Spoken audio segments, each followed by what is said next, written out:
What's up, everybody? This is Eidolon welcoming you back again to the motherfucking dungeon.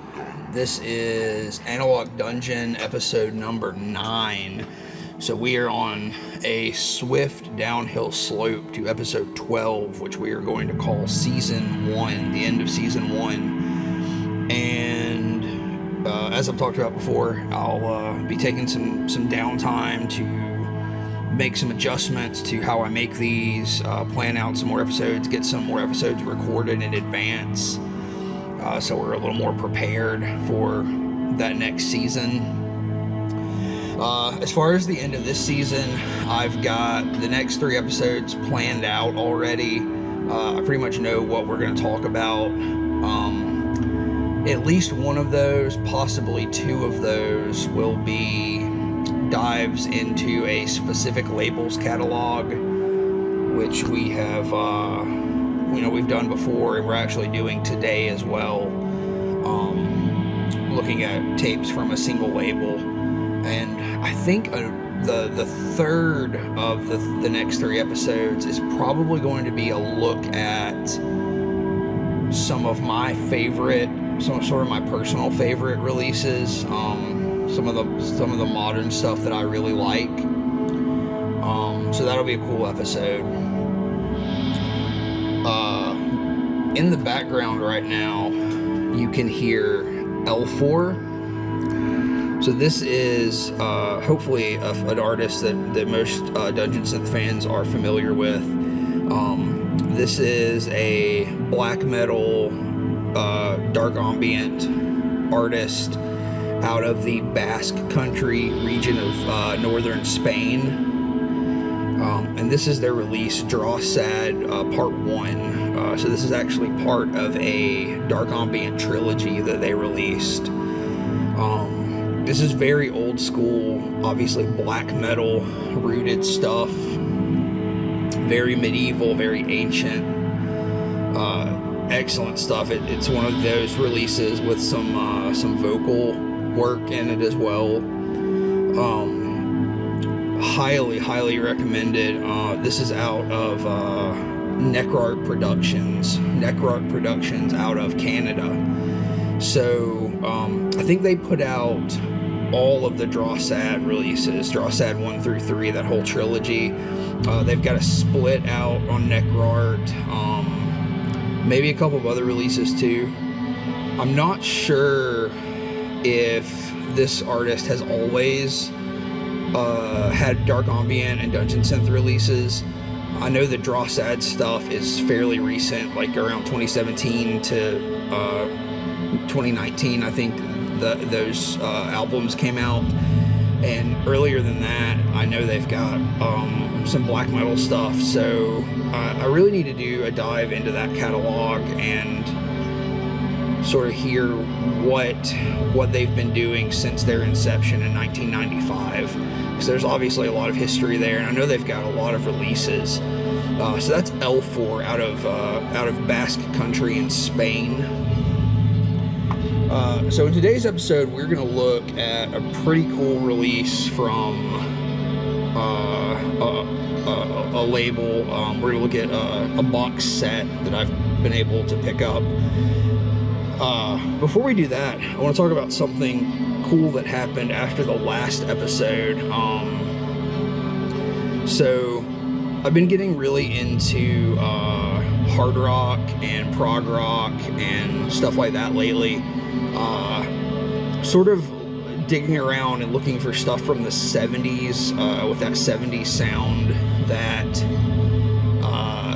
predates most modern heavy metal by a little bit. Predates 80s metal, so I guess that proto metal sound is what I'm looking for.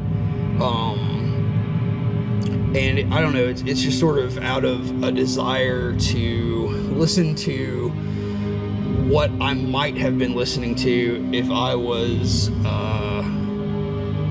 a young kid in the 1970s, or a young man in the 1970s with the same sort of tastes that I have now. So like, what kind of music would I find interesting? What would I have been after if that's all I had? If I didn't have the limitless musical resources that I have now. I can just go online and pretty much find anything that I want to find, and that's how I found Dungeon Synth. I was looking for a very specific sound, and lo and behold, a whole genre existed, and now I've got way too many tapes from that genre, and it's consumed part of my life. So it's just an interesting thing that you don't really get without the internet, and without everybody being connected enough to drill into that specific influence and sound, and see how it relates to everybody else in that community. So the internet and Bandcamp and social media like Facebook really allows that kind of thing to grow in a way that it wouldn't have grown, go in directions it wouldn't be able to go in previous periods in time. But again, my goal was to look back at stuff like Hawkwind, and I found a really cool band called Dust, Deep Purple, just all that kind of stuff that has these sort of fantasy influences, and it has that heavier sound before it was defined well enough to become heavy metal and become its own scene, I guess. And this is nothing new to a lot of folks. A lot of folks know way more about that period of music than I do. But anyway, my point here is I've been digging into that stuff, and I found these really cool compilations called the Warfaring Stranger compilations. And there's 2 of these that are out on digital and LP. So you can get them on vinyl, you can get digital versions. And they're out from a company called the Numero Group, which is like an archival record label for sort of hunting down and assembling re-releases and compilations of older stuff like this. So what these 2 compilations are, they're part of a larger compilation series called the Wayfaring Stranger series. But these 2 in particular, Warfaring Strangers, are hard rock, psychedelic rock, prog rock, from bands that never made it off of 45 RPM 7-inch singles in the 1970s and 60s. So this is stuff that came out. These bands had like a release with a B-side. Some of the bands maybe had a couple of releases. Just not a lot of output. These bands are almost unknown today. So someone basically went and hunted this stuff down, and it's all exactly the kind of stuff I'm looking for. This sort of fantasy-related proto-metal and hard rock, and they pressed it all on vinyl with this Numero group label. So what the cool thing that happened is I have been doing this within the last month or so. I found those LPs recently, and I was like listening to them like the week before episode 8 of Analog Dungeon aired. So Analog Dungeon number 8 aired, and somebody who was in chat actually messaged me afterwards and was like, hey, I really enjoyed the episode. This is a really cool series. I'm glad I found it. And they were just sort of chatting with me about music and talking about some releases from a label that they had run years ago. Just a small independent label. And I don't know who this person really was. I know their name now, but I don't know how they found the channel. I don't know if they're in any Dungeon Synth community anywhere, or if they just sort of found us randomly. But that's sort of the vibe I got. But in the midst of that conversation, they were like, oh yeah, this is something I've done. And lo and behold, this is the person that put together those Warfaring Stranger compilations, as well as some other compilations on that Numero group label. So it's really kind of crazy. I was just hunting down this stuff. I had just found those compilations, and then all of a sudden the guy that put it together is watching my show and talking to me and introducing themselves afterwards. So that's really cool. So anybody's always welcome to reach out if you've got anything to add or, you know, contribute to the conversation around the tape culture or dungeon synth or dark ambient or fantasy related music, anything like that. Please reach out. But that was really cool. That was a really cool thing that happened. All right, so moving on to our episode today. What we've got is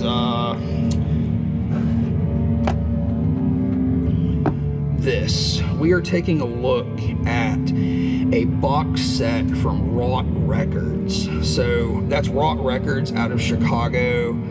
I hope everybody knows who Wrought Records is. They're the first label that we actually looked at back in episode 1 of Analog Dungeon. Wrought Records, I continue to be wildly impressed by their output, their presentation. They're just really keen eye and ear for good content. And be on the lookout soon. I know they've got a new batch of releases that they've been talking about recently, posting them on Facebook, you know, images and J-cards on Facebook.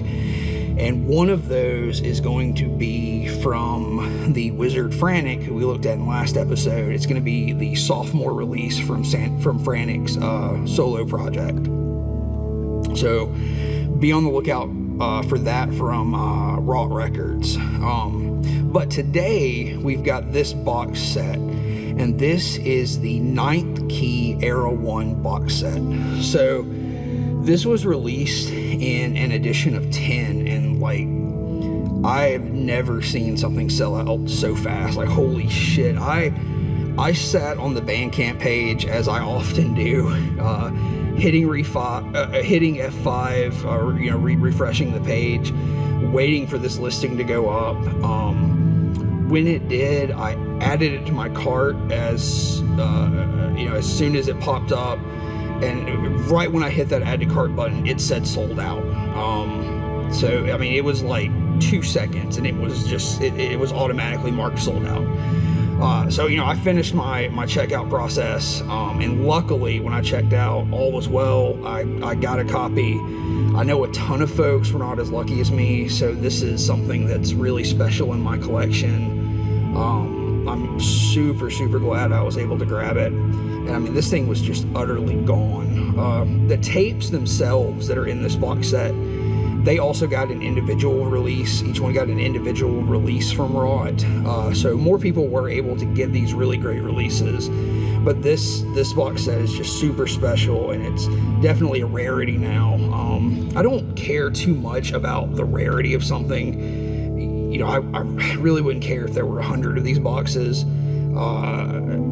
That's not an aspect of collecting or of the genre that appeals to me. I get the appeal of that, you know, rarity collector thing in black metal and dungeon synth and in music as a whole, I guess. But to me, it's just not that important. You know, the stuff that I have that's 100 copies, 200 copies, I love just as much as the stuff that I have 5 copies, that only have 5 copies. But again, this is just something really special that a lot of love went into. No images of this were put out until a few weeks after the release date was already passed. So we had already ordered this. You know, the orders were in. I was expecting a set of tapes in some kind of, you know, paper slipcase or like a gift box presentation with like a lid or something.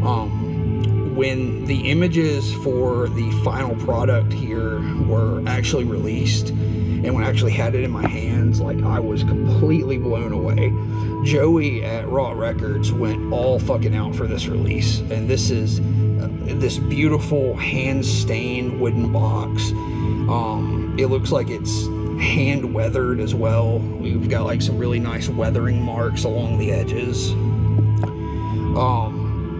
We've got the 9th Key logo burned into the lid here. Let's open this up. We're actually gonna have to move our guy over here So let's crack this open. It's got a really nice clasp on the front of the box. And I really like the color of this. It's sort of stained like, instead of like a dark wood, it's like this old weathered green wood. It's an interesting choice for coloration. I really dig that. Let's see. So when we open this up, oh, it's got a really nice smell too. It just has that really nice woody smell.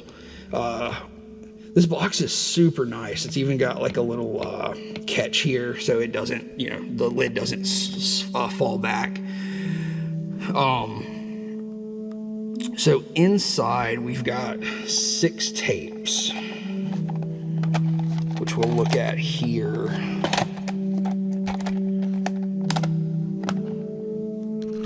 Can we see those? Yeah.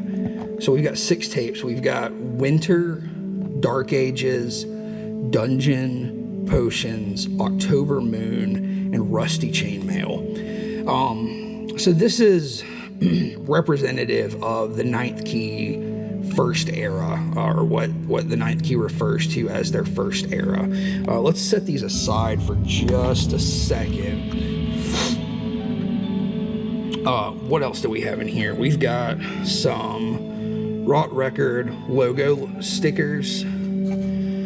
I think this is just some flyers from Wrought Records in different colors. We've got some nice labels, some stickers of each album cover. So that's Winter, Dark Ages, Dungeon, Potions, October Moon, and Rusty Chainmail. We've also got some 9th Key logo stickers here. An exclusive 9th Key button. And a screen printed black 9th Key patch. I may put this on a jacket at some point, maybe not. I just like the stickers, I don't really want to separate this from the release itself. And then all of this is just housed on a bed of, I think, synthetic straw of some kind. So super nice presentation here, as always, from Wrought Records. It's just sort of over the top cool. Like, they really didn't have to they didn't have to do all this, you know. Like I said, I was expecting just a slipcase with the 6 tapes, but what you get is such a beautiful presentation for these really excellent releases, and it's what they deserve, really. This is just how you treat a release right. And then, as you can see, I think you should be able to see, burned into the corner up here is the runes for W and R Wrought Records. This is number 8 out of 10 that I've got. All right, so with that out of the way, let's take a look at these tapes. So yeah, this is the 9th Key. This is an artist out of France, and the artist is the same person behind Secret Corridor, which is basically a label that covers all of their work in its different forms. It's a hefty amount of projects on Secret Corridor from a very young, prolific artist. A huge amount of output. They're also behind Spectral Castle.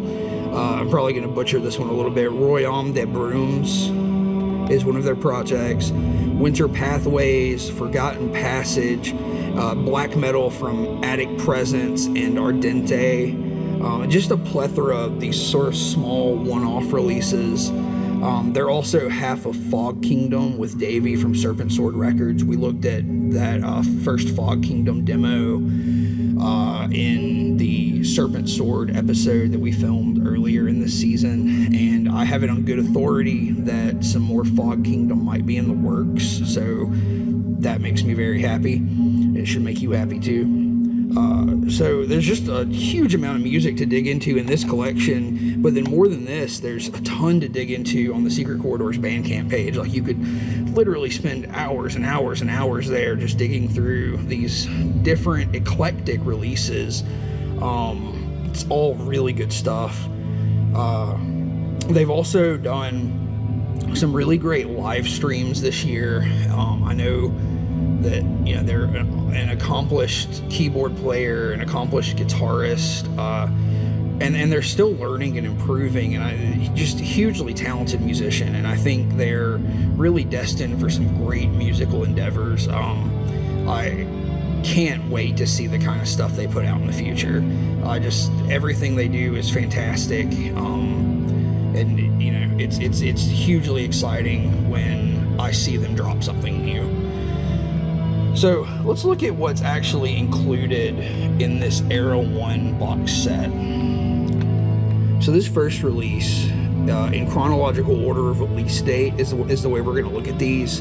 This one's simply titled Winter. So got a really nice illustration on the front. I believe that whether these are hand-drawn or photo manipulations, I think most of these are hand-drawn, but these are all by the artists themselves, as well as the logo and everything.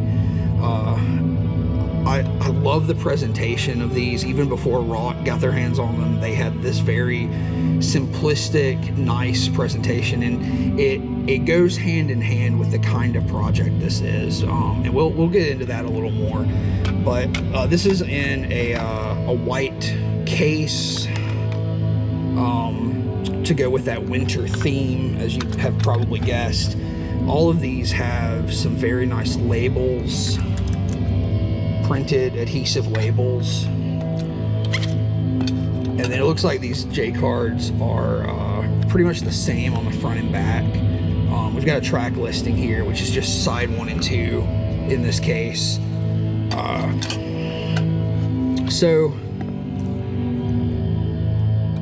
This is the first chronological release in this box set. This sees the IXth Key tackling a theme or a subgenre that sort of branches off of Dungeon Synth. So this is a winter synth release, and I'm a huge fan of winter synth, as I've talked about before. So groups or release projects like Iceland Shaft, Cold White, Kane, John Hartman's Ice Hall, which we've talked about before.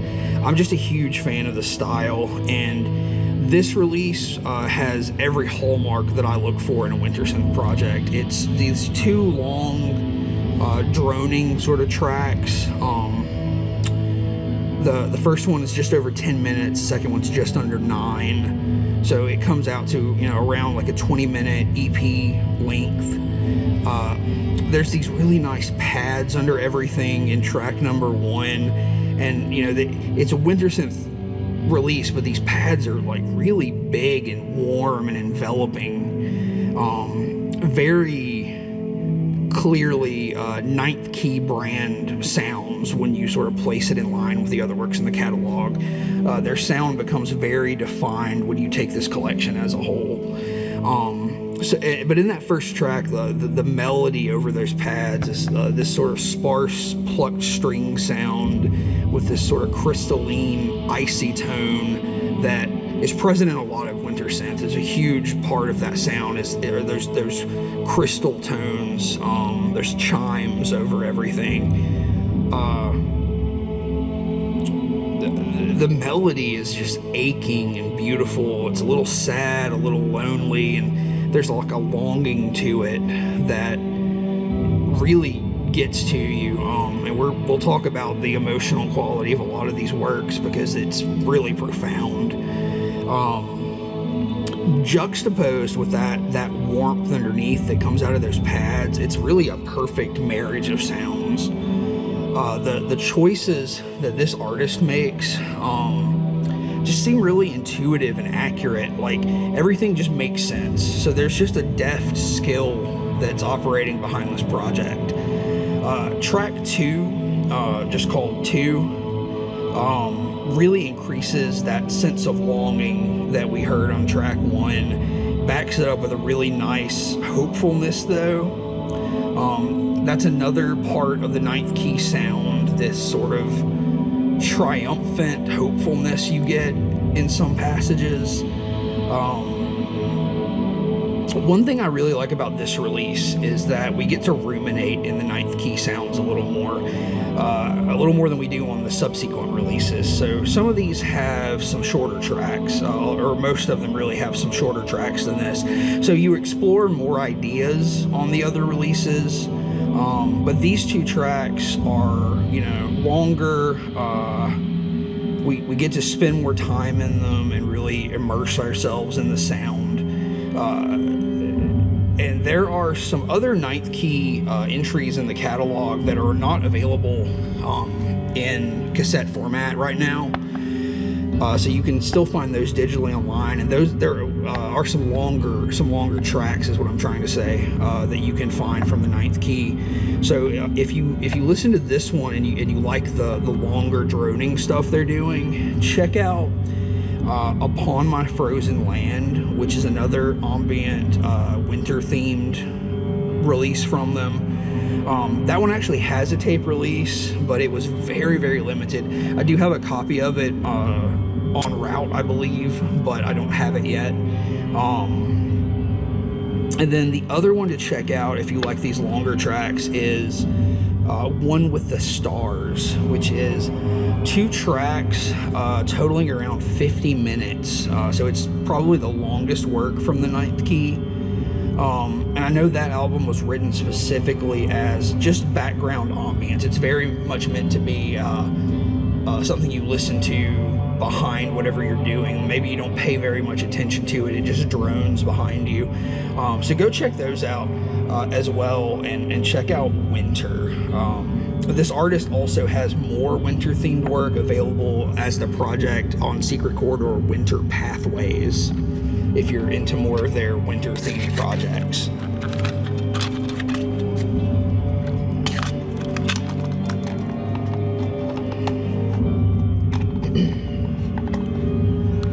Alright, up next,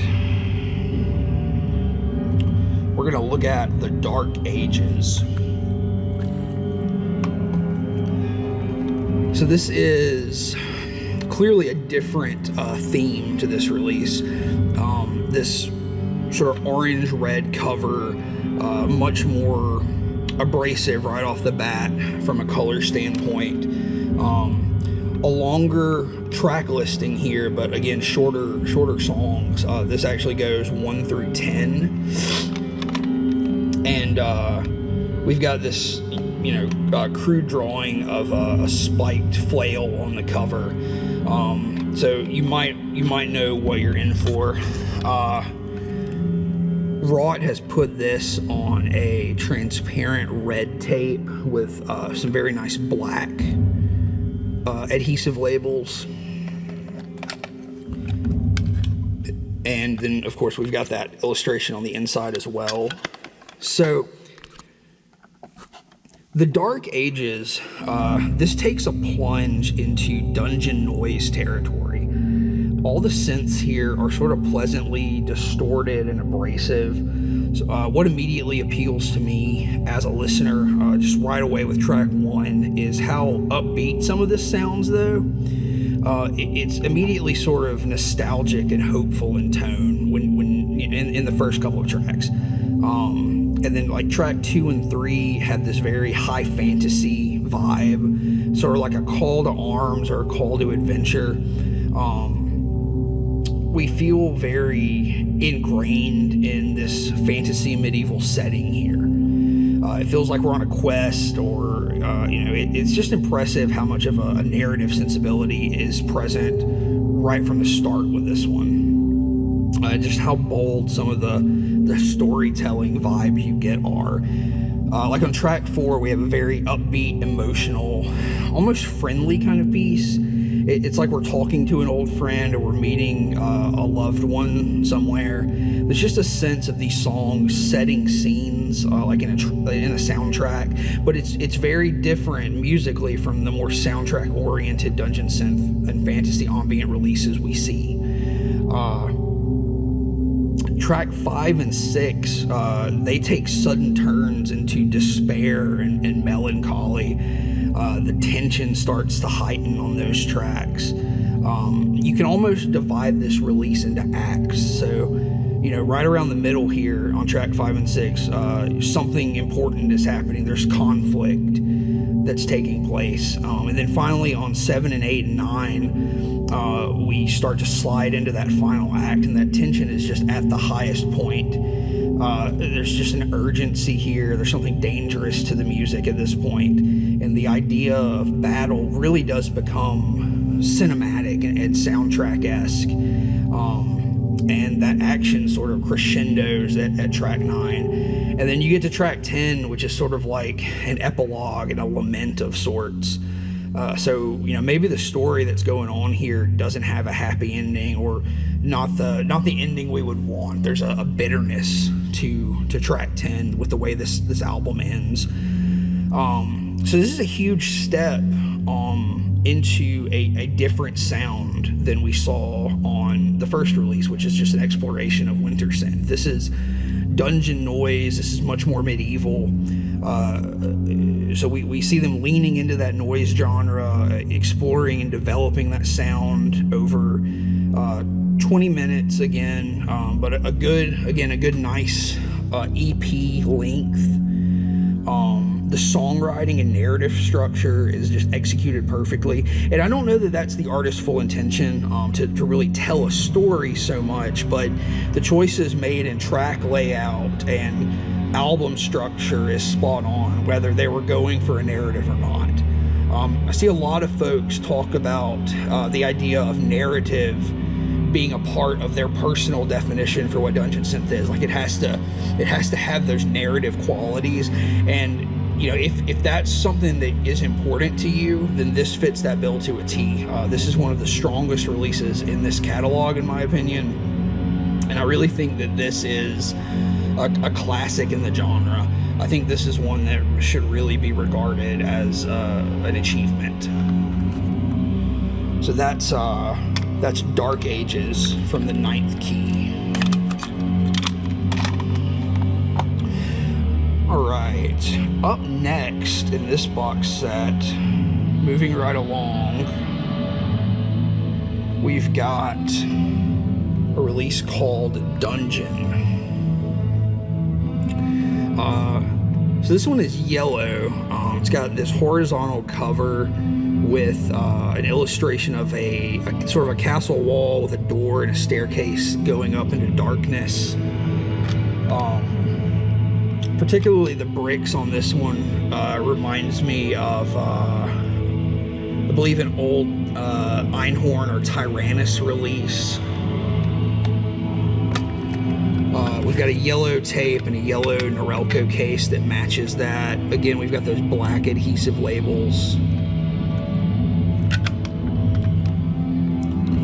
So there's something like a step down in the songwriting here, and I don't mean that in a derogatory way, like it's sloppy or it's not as interesting or good. I think there's an intentional drop here in terms of complexity. It's meant to be a more simplistic release. So tonally, it's very different from Dark Ages, but very similar at the same time. It's a little noisy, but it's more firmly in that basic dungeon synth realm. This is 7 tracks, again, just named Roman numerals 1 through 7. I love the Wrought Records logo. That's one of the best logos. So yeah, this is 7 tracks labeled 1 through 7. I think this album's shorter length also lends to that simplistic demo type vibe that it gives off. It still has that narrative depth that the Dark Ages album has, And again, I don't really know that the artist considers these as conceptual pieces in that regard. But you know, something like track 1 certainly feels like the beginning of a journey of sorts. It sort of rings out of farewells, or of bidding someone goodbye and leaving on a journey, maybe. Track 2 and 3 really feel like traveling. There's a passage of time here. There's a little bit of whimsy and wonder to these tracks. So a little bit of a lighter vibe here than we got on the more abrasive Dark Ages release. But yeah, these melodies are almost soothing in certain parts, and they just sort of carry you along. They almost speak to you in a way. There's a vocal quality to the way some of this music is put together, and it really, again, sets a scene, sets a narrative scene. Track 4, that's a drearier track. We really start to come back to some of the emotional melancholy with that one. This track kind of feels like waiting. There's a hesitancy to it, like we don't want to press on our journey. And it's sort of a turning point for the release to go into more somber territory, basically. Track 5 after that is just this pure, slow, mournful, dragging lament. Around the 2-minute mark in that track, you get some really noisy elements coming in. I think that's sort of one of my favorite sounds on this release is these noisy elements with this nice vibrato that sort of feels like it's singing out in pain. Really cool choice there, like a mournful voice that's coming out of this dungeon, basically, and it's just echoing up and down these stone halls on the cover. So this release does round off on a more hopeful note. Track 7 is sort of, it has that triumphant sound that I really love from a lot of this artist's projects, including the IXth Key. It almost has like a victory vibe to it, a victorious vibe. And then track 7 is really one of the most complex pieces on this album. It's slow, but it has a lot of unique passages, a very memorable melody on that track. So this one's titled Dungeon, and again, it feels like a kind of journey. It feels like leaving on a quest. It feels like descending into a dungeon and finding uncertainty and dread, and maybe something like triumph at the end, whereas Dark Ages maybe didn't end quite as well. The similarities and differences between this one and Dark Ages is really interesting. A lot of the same sounds bounce back and forth between both, a lot of the same method, but there's a breaking down of the complexity in this album. So it really feels intentional. I feel like the point of Dark Ages was to explore that noise sound specifically, but here we just want to break things down to a pure dungeon synth level. And while Dark Ages is not an ornate album, this one just really brings that songcraft down to a more simplistic level. So it's not nearly as cinematic, it's much more lo-fi and old school. But they do both carry a lot of the same emotional weight and the ability to really tap into the listener's feelings, and that part of the songwriting is not absent here, nor is it absent on any of these releases.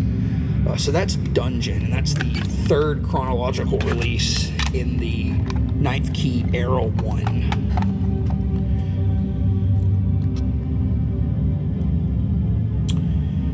Alright, now this next tape also has a horizontal cover, and this is called Potions. And right off the bat, I remember seeing this release when it came out. It reminded me of some of the earlier Bitter Old Wizard covers. I really like the art on this one. A nice green tape. And then again, we've just got simple number tracks 1 through 4. This is a pretty short release. So Potions, I'm sorry, plural, comes off as very rudimentary. The opening track 1, it's a little noisy, very mid-paced. Right off the bat, I'm still loving that burned edge to some of this, some of that distorted edge you get to this simple keyboard riff that drives this track. This is really a dungeon synth sound that's just sort of right there for me. Like, it's right where it needs to be for a sort of perfect dungeon synth sound. It has just enough of the noise, but it's not front and center here at all. It just feels like what the genre should be. So, you know, listening to this after the previous ones, it feels like a progression toward a kind of extracted dungeon synth flavor, for lack of a better analogy. Like that dungeon synth sound is really being distilled over each release. There's sort of a balance here of that whimsy and melancholy. It never teeters too far into one or the other. It's just an amazing display of control with this simple set of sounds. If you take a track like number 2 here, you know, it carries that same feeling, that balance. It just hovers right there between sad and these lighter, more classic fantasy vibes.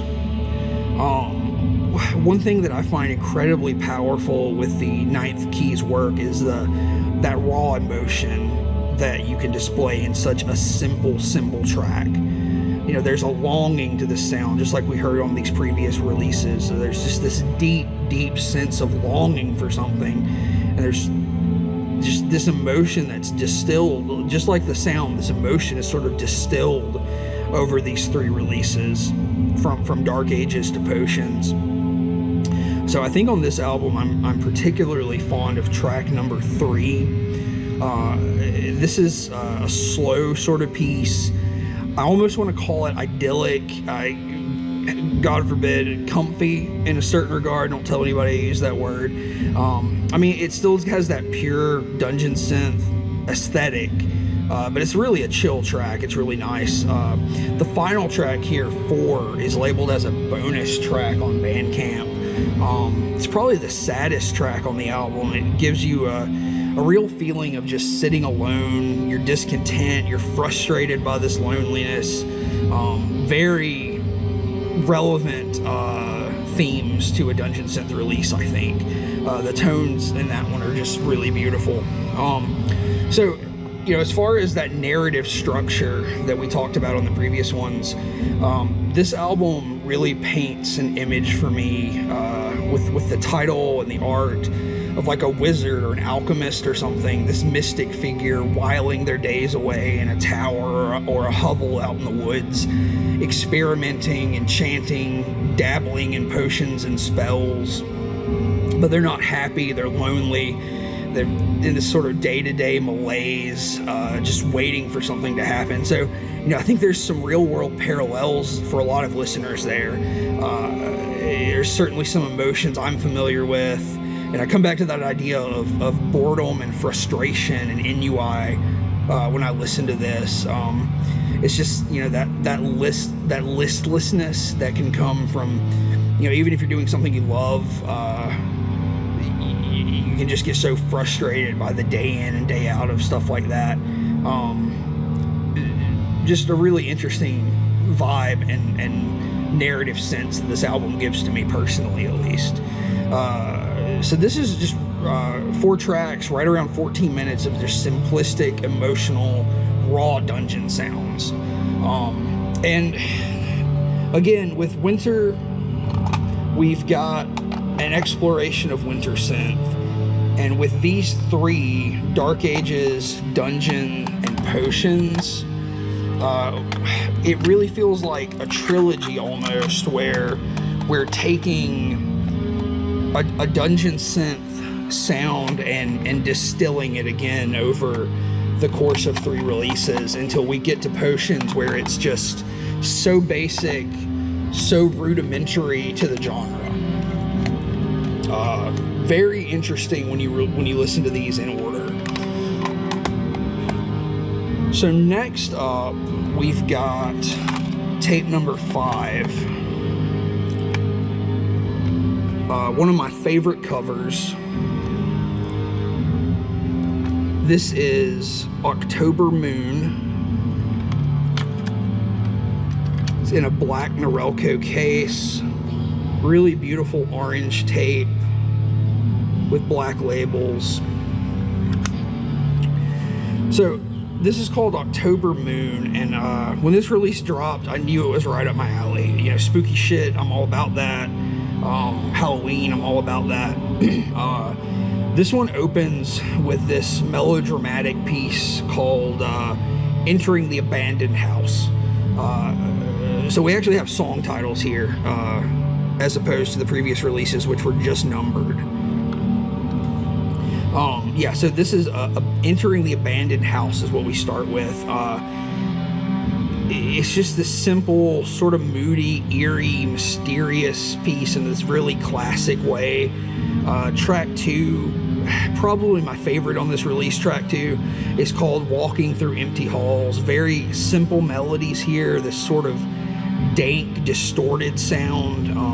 Not noisy, but I would call it a little moldy. I think that's the right word. I just love that song so much.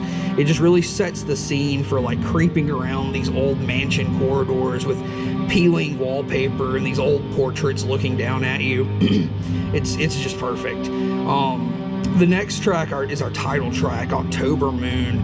Very short piece, just very simple, clean synth melody.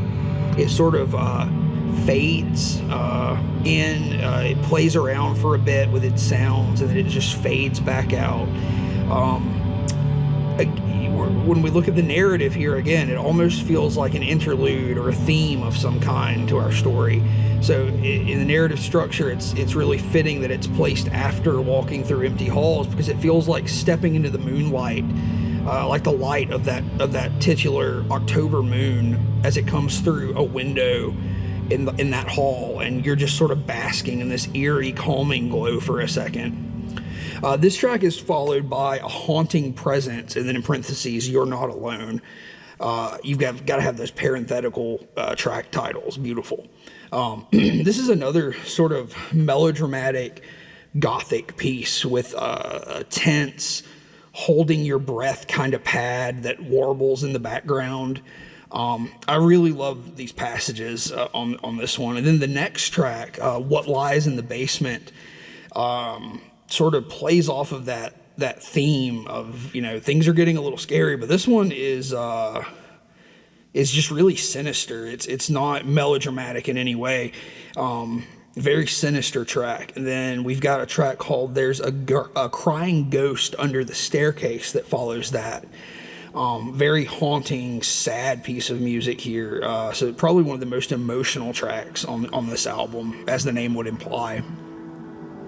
And then this one ends with a track called Escaping the Haunted House.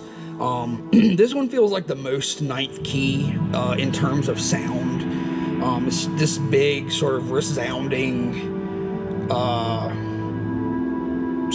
deep sonic presence. It maintains the simplicity, but it's the closest, I think, to a more traditional dungeon sound, where the rest of these are very gothic in theme.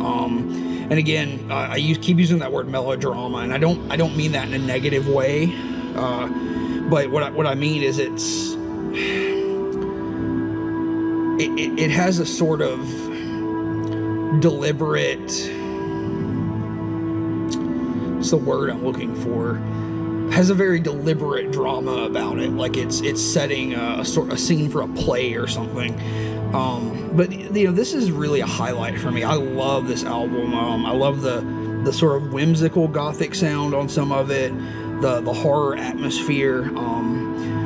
This has like some Dark Shadows vibes almost, if anybody's ever watched Dark Shadows. Maybe that's what I mean by that melodramatic sound, where it's sort of it's dark in a fun kind of way. An even stronger relation that I bring to this is the work of Edward Gory, the illustrator Edward Gory. This very much feels like a soundtrack to an Edward Gory book. I would really love to see this paired with an animation in some way, actually. That would be a really interesting project if somebody could pair this release with an animation of some kind. You know, creeping through this haunted mansion. it's just a perfect sort of Halloween album.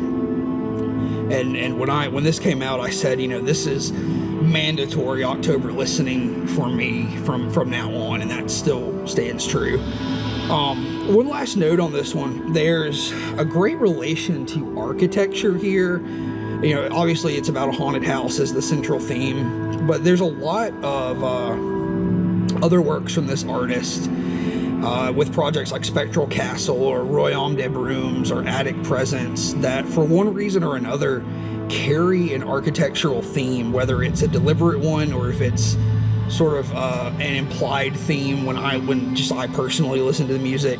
You know, Spectral Castle feels like the song of crumbling ruins to me. Like, it always sounds like that. It sounds like crumbling stone when I listen to it. And then Attic Presence deals with haunted houses. So there's an interesting theme that jumps out to me of haunted places, of architecture, and a lot of work from Secret Corridor. And even the name Secret Corridor, you know, is alluding to architecture in some way, a corridor. You know, maybe something intentional from the artist, maybe not, but it's something that really sticks out to me for some reason. All right, and now we've come to our final release. This is Rusty Chainmail. And this is the last entry into what the artist refers to as the first era of the IXth Key.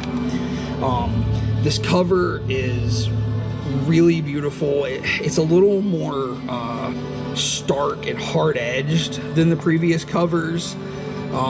And when we talk about what's inside, I think we'll find that sort of relevant. This is on a very nice gold tape. There's actually no labels on this tape.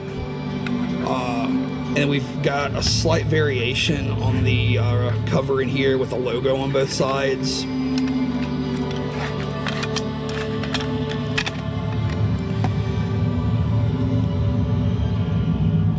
So this steps very heavily back into the dungeon noise territory that we first heard on Dark Ages.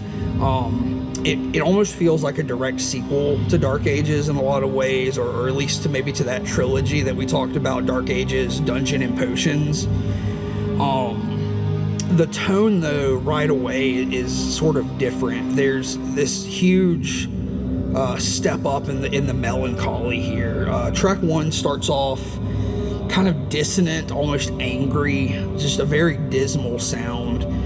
The distortion feels like that frustration and loneliness that we talked about on Potions, but the despair here is much more real to my ear.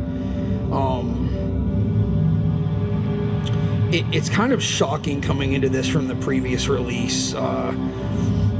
It's just there's a bigger gravity to some of the emotion that you feel here. I'm a big fan of the brass sounds that you get on track 2.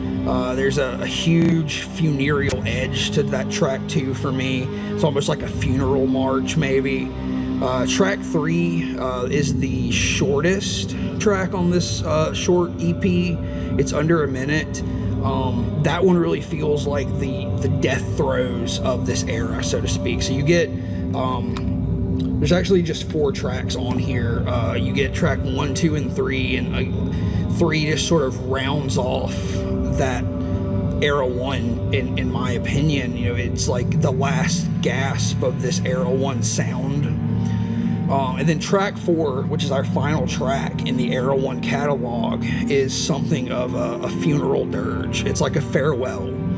I think this track probably has the finest melody on this release. Its tones, the way it handles the distortion, has a distinct reminiscence of a project like Hedge Wizard. And there's just a stoicism to this final passage that's just a perfect ending. I had the pleasure of writing a full review of this album at Monsters, Madness, and Magic before it was released. I'll drop a link to that so you can sort of get a larger view of my thoughts on this one. And I was just really taken when I heard it then by the huge sense of death and finality to this release. It feels like, you know, battles fought, adventures have been had, and this is just the end. It's sad, it's bittersweet, and it's sort of accepting of its fate. It made me sad when I listened to it, but I was sort of pleased after I talked to the artist about it, and it was made clear that this was, you know, it was the ending, but it was the ending to the era 1 of this project. So that's interesting. It makes me feel good that the project's not going away.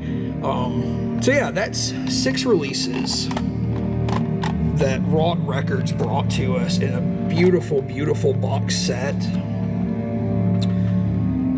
So that's Winter, Dark Ages, Dungeon, Potions, October Moon, and Rusty Chainmail from the 9th Key. So as a whole, as a package of 6 releases that encompasses that whole first era, we have you know, an interesting progression among those albums that I think we've really dug into. I just love what this project does. It feels like an exploration on the artist's part, like an exercise dabbling in and sort of refining their own take on a lot of different ambient techniques and the sound profiles that we get in different dungeon synth projects. And through that, and this is something else that I wrote in my Rusty Chainmail review, it sort of feels like we're breaking dungeon synth down to its bare essentials, and we're sort of cobbling together songs out of just the necessities on some of these releases. So I think it's really a significant overview of the genre itself by someone who just really gets it. And I think this collection is important. I think it's an important archive of an incredibly relevant exploration of the dungeon synth genre. So this is the 9th Key Era 1 box set from Wrought Records, and I can't recommend this stuff enough. You probably cannot get your hands on a copy of this, of course, but if you did get one, congratulations. Please take good care of it. This, again, is an important archive. But go check out the 9th Key. Encourage that artist to keep producing. And remember, just like all of these tapes here, all cassettes are beautiful, and I will see you next time in the dungeon. See ya.